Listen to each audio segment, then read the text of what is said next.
6 rare traits that make you more valuable than gold after 65. They say youth is power, but after 65, something else begins, something quieter, something far more precious. Let me ask you something, when you look in the mirror at 65, 70, maybe even 80, do you see someone fading, or could it be that you're finally becoming, because in the rush of youth, we gather money, status, possessions, but age has a different rhythm. It's no longer about gathering, it's about distilling. What remains after the noise fades, what's left after the applause stops, isn't emptiness, it's clarity, the kind of clarity that only comes from heartbreak, from sacrifice, from holding others when they weep, and walking through your own fire. And somehow, still standing, you see, after 65, the world might stop chasing you, but that doesn't mean you've lost value, it means, you've become rare, and rarity, true rarity, isn't loud, it doesn't flash, it doesn't scream for attention, it glows, softly, from within. You are no longer gold that needs to be mined, you are gold that has been refined by flame. In this chapter of life, there are traits, quiet, hidden traits, that start to awaken, traits that weren't there before. Traits that can't be there until you've lived long enough, loved deep enough, and let go of enough. The world may not talk about these traits, but they are there, alive in you. And when they emerge, they don't just make you wise, they make you invaluable, because after 65, your true wealth isn't in what you own, it's in who you've become. So today, let's uncover that treasure, let's explore the 6 rare traits that make you more valuable than gold, not in spite of your age, but because of it. True wisdom doesn't shout, it doesn't interrupt, it waits, it watches, and when it finally speaks, it changes everything. Let me take you back to a quiet kitchen table. An old man sits with his daughter and grandson, they're arguing, again, the daughter, overwhelmed with work and bills, the grandson, angry, rebellious, lost in his phone and headphones, and the old man, he just sips his tea, he doesn't lecture, he doesn't judge, he listens, like he's listening with his bones. Then, after 10 long minutes of tension, he sets the cup down, looks at his grandson, and says, "You're not angry at her. You're angry at the feeling that nobody sees you." Silence, just like that. No more yelling, no more blame, just tears, and the boy finally speaks, not to defend himself, but to be understood. That is wisdom. You see, wisdom in youth is noisy, it wants to be right, it needs to be heard, but wisdom after 65, it doesn't need to win, it needs to heal. It's the kind of wisdom that holds more than answers, it holds people. At this age, your wisdom isn't in your memory of facts, it's in your memory of life. You remember what it felt like to be ignored, to be overwhelmed, to fail, to succeed, and realize it didn't fix everything. That's why your words matter now, not because they're loud, but because they're earned. The greatest truths don't always come from teachers in classrooms, they come from people who've lived long enough to see what matters, and let go of what doesn't. You've seen storms, you've buried people you love, you've forgiven people who never said sorry, you've stayed up nights with worry, and still got up in the morning to keep going. That's not weakness, that's not survival. That's wisdom. The kind that doesn't wear medals, the kind that doesn't care if it's right, the kind that simply is. So if you're over 65, and sometimes feel invisible, know this, you carry a form of power that the young can't see, until they desperately need it, and when you speak, they'll listen, not because you demand their attention, but because your silence already said enough. Let's move on, to the next treasure you carry, one that brings peace even in chaos. In a world that moves faster and faster, the one who remains still becomes the most powerful. You know what I'm talking about, you've seen it, in the midst of chaos, when everything feels like it's crumbling, there's always one person who stays calm, one person who doesn't rush to fix, who doesn't panic or raise their voice, they just are, and somehow that's enough. Have you ever been in a room full of noise, children shouting, phones ringing, traffic outside, and yet, when you look to the corner of the room, you see an older woman, sitting quietly, with a soft smile, her hands steady, her eyes peaceful, as if time itself stopped for her, and you wonder, how does she do it? She has found something precious, a kind of stillness that only comes with time. When you reach 65, you've faced storms, you've had your heart broken, you've lost people, you've walked through the dark days when nothing seemed to make sense, and through it all, you learn to breathe, to be still, to wait. There's a magic in stillness, my friend, a quiet power that has the ability to heal, not through words, not through actions, but simply through presence. When you are still, the world can find you. When you are still, others can rest in your peace. It's no accident that so many people gravitate toward you after 65. You may not realize it, but you are the calm in their storm. You are their anchor. Think about it. When life is falling apart, who do people turn to? Not the ones who rush in to fix things, not the ones who shout the loudest. They turn to the ones who have learned the art of waiting, the ones who, in the middle of their own pain, have found peace, the ones who know that sometimes, the best thing you can do is nothing. Your presence is healing. Your silence is powerful, and you might not even have to say a word. You see, after 65, the world might try to tell you that your time is up, but what they don't understand is that, you're not lost in the chaos anymore. You found peace, and that peace is what makes you invaluable. So, remember this, in the next room, in the next conversation, when the world feels like it's falling apart, you are the calm, you are the shelter. And that is worth more than gold. Let's move on. Because there's another gift you hold, a love that is boundless, unconditional, and rare. True love isn't about keeping score, it's about giving, without asking for anything in return. Think about the last time someone truly loved you, not because you were perfect, not because you had something to offer, but because they just chose to love you, even when you didn't deserve it, even when you didn't ask for it, even when you didn't know how to love yourself. You see, after 65, you start to realize that real love isn't a transaction. It's not about giving to get. It's not about holding on to people who make you feel good, it's about loving. Because you can, loving without expectations, without needing someone to be anything other than who they are. Love becomes a free-flowing river. No longer confined by the banks of ego and desire, you give because it feels right, not because you expect anything in return. Let me tell you a story. There was a woman, much like you, in her late 70s. She had raised children, buried a husband, and watched as her friends slowly grew ill or passed on, and yet, there she was, every Sunday, smiling, making meals for her neighbors, sitting with the lonely, listening to the troubled.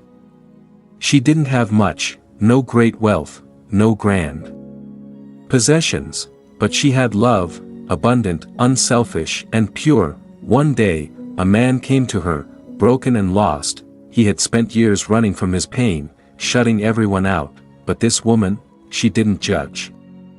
She didn't lecture, she just sat beside him, quietly, offering him a cup of tea and a listening ear. After hours of silence, he finally spoke, and in that moment, something changed, something within him shifted. She didn't fix him, she didn't give him answers, but she gave him her presence. She gave him the gift of unconditional love. That's the kind of love that heals. That's the kind of love that can save a soul. And here's the truth, when you've lived long enough, you stop seeing people as problems to fix. You stop trying to change them. You stop measuring them against some ideal. You simply love them, as they are. After 65, love isn't about meeting expectations. It's about giving, without keeping score. It's about forgiving, without needing an apology. It's about being present, without asking for anything in return. You've seen enough of life to know that love is the only thing that matters. It's the one thing that, in the end, makes you richer than gold, because love doesn't fade with age, it grows. And when you love like this, without chains, without conditions, you become a light for others. You become a refuge for the weary, a safe place in a world that can feel cold and uncertain. That, my friend, is the real treasure you carry. So remember this, the next time you love someone, do it without chains, do it because you can, because that is the love that changes the world. Let's move forward, there's still more to uncover, a kind of joy that doesn't need reasons to exist. The greatest joy doesn't come from what we get, it comes from realizing what we already have.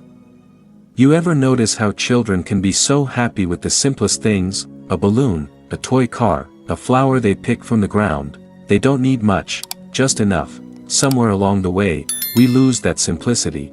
We start chasing more money, more success, more stuff. We're taught that happiness comes from acquiring. But as you get older, you begin to see the truth. Happiness was never about more. It was always about enough. At 65, 70, maybe even 80, you don't need the world's approval. You don't need to prove anything to anyone. What you have is already enough, and that, my friend, is where true joy begins. It's in the simple, quiet moments, the way the sun feels on your skin, the sound of rain against the window, the laughter of your grandchildren, the warmth of a cup of tea, and most importantly, the gratitude for simply being. You've lived enough to know that life isn't about gathering more, it's about appreciating what's here, the people you love, the small victories, the quiet moments of peace that most people rush by without noticing. Let me share a story with you. There was an elderly woman who lived alone, in a small house by the river. She didn't have much, just a garden with flowers and vegetables, a few old books, and a cat that followed her everywhere.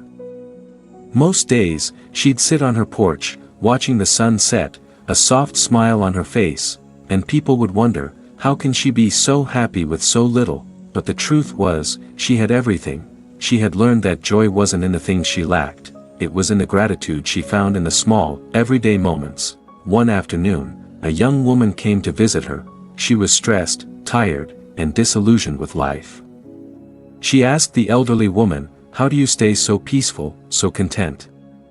The elderly woman just smiled and said, "I don't need more to be happy, I have enough, and when you see that, you'll have more than enough too." In that moment, the young woman realized something powerful. Happiness isn't a destination, it's a state of being. It's the joy of enough, and that's the secret you carry now, too. After 65, you understand that true richness is found in gratitude, in waking up to the simple beauty of life, in looking around and saying, "This is enough." And it is, it's more than enough. So take a moment right now, breathe in deeply, feel the air fill your lungs. In that breath, you already have everything you need. That is the silent joy of enough. It doesn't shout, it doesn't need to, because it's enough. Now, let's continue. There's a deeper strength that you've gained, one that comes from standing in your truth, no matter what. The truth doesn't need protection, it simply needs to be lived. After 65, something magical happens. You stop running from who you are, you stop apologizing for your story, you stop shrinking yourself to fit into the world's idea of who you should be, because you've lived long enough to know, you are not defined by your mistakes, you are not defined by the things you didn't accomplish, you are defined by the truth of your own life, the way you chose to stand up when the world knocked you down, the way you kept moving forward even when the path was unclear, and the way you forgave yourself when you couldn't see the light. Let me share something powerful. I once met an elderly woman who had been through more than most could ever imagine. She had buried children, survived a broken marriage, and watched her dreams fade one by one. But when I looked into her eyes, there was no bitterness, no regret. Instead, there was a quiet strength, a strength that came from living her truth, not the truth of what society expected, but the truth of her own journey. She didn't try to hide from her past, she didn't try to erase the scars, she wore them like badges of honor. And in that moment, I realized something profound, true strength comes not from running away from your story, but from standing tall in it, from owning every moment, the good, the bad, the beautiful, and the painful, because all of it has shaped you into who you are today. And that person is enough. The world may try to make you feel like your story is incomplete, that you've missed your chance, but the truth is, you are living your story every single day, and that is where your power lies. What does it mean to stand tall in your truth after 65? It means no longer seeking validation from others. It means being okay with your imperfections. It means showing up for your life, just as you are. You don't need to wear a mask anymore. You don't need to pretend. Your truth, in all its rawness, is your power, and when you own it, you become unstoppable. Think about the people you admire. The ones who stand with confidence, the ones who live unapologetically, they didn't get. Thereby hiding from their past or pretending to be something they're not, they got there by facing their truth head-on, and now, that same strength is yours. At 65 and beyond, your life is your masterpiece. It is the sum of every chapter you've written, every decision you've made, every tear you've shed, and that story is one of strength, resilience, and wisdom. So remember this, when you stand tall in your own story, you are not just surviving life, you are living it, and there is nothing more powerful than that. The most lasting legacy you can leave behind is not what you accumulate, but what you give away. As you reach this point in life, something becomes clearer than ever before. The legacy you leave behind isn't defined by the things you've gathered, it's not your possessions, not the money you earned, not the awards or accolades you collected along the way. Your legacy is in something deeper, it's in the lives you touched, the hearts you healed, the wisdom you shared, the love you gave. You see, after 65, you come to understand that what truly matters is how you made people feel. Not what you gave them, but how you made them feel seen, heard, and valued, the way you smiled when they were down. The way you held space for their fears and dreams, the way you believed in them even when they couldn't believe in themselves. Let me share a story with you. I once met a woman who had spent her life as a teacher. She didn't have riches, she didn't travel the world or live in a grand house, but she had something that no amount of money could buy. She had impact. Over the years, she taught hundreds of children. Some of them went on to become doctors, lawyers, artists, and leaders in their communities, but it wasn't her teaching methods they remembered most, it was the way she made them feel, the way she believed in them even when no one else did, the way she saw potential in each of them, and helped them see it too. When she retired, many of her former students came to visit her. Some had successful careers, some had families, but they all had one thing in common: they carried her wisdom with them. She had planted seeds in their hearts, and even though she wasn't there anymore, those seeds continued to grow. That is legacy. It's not about being remembered for your accomplishments, but about being remembered for the way you made people feel. For the love and wisdom you imparted, for the way you shaped lives, one small moment at a time. And here's the beautiful truth: the legacy you leave behind is more powerful than you realize. It doesn't require grand gestures, it doesn't require fame. It simply requires you to show up, every day, with love, patience, and kindness. Your legacy is being written every day, in every word you speak, in every act of kindness, in every moment you choose to share your wisdom. So ask yourself, what do you want your legacy to be? What story do you want to leave behind? Because after 65, you are not just living for today, you are living for tomorrow. And the beauty is, it's never too late to make that story one of love, wisdom, and compassion. As we come to the end of this journey together, I want to thank you for being here. Your wisdom, your strength, and your story are powerful, and if you've enjoyed this journey, I invite you to subscribe to our channel. Join our growing community of those who understand that life after 65 isn't the end, it's just the beginning. If this video resonated with you, don't forget to leave a comment below. Tell me what you've learned, share your thoughts, and let's continue this conversation about the hidden treasures of aging. And, of course, hit that like button if you believe in the power of love, truth, and the legacy you leave behind. Together, we can create a world that celebrates the wisdom of life after 65. Until next time, take care. And remember, you are more valuable than gold. Your legacy is priceless.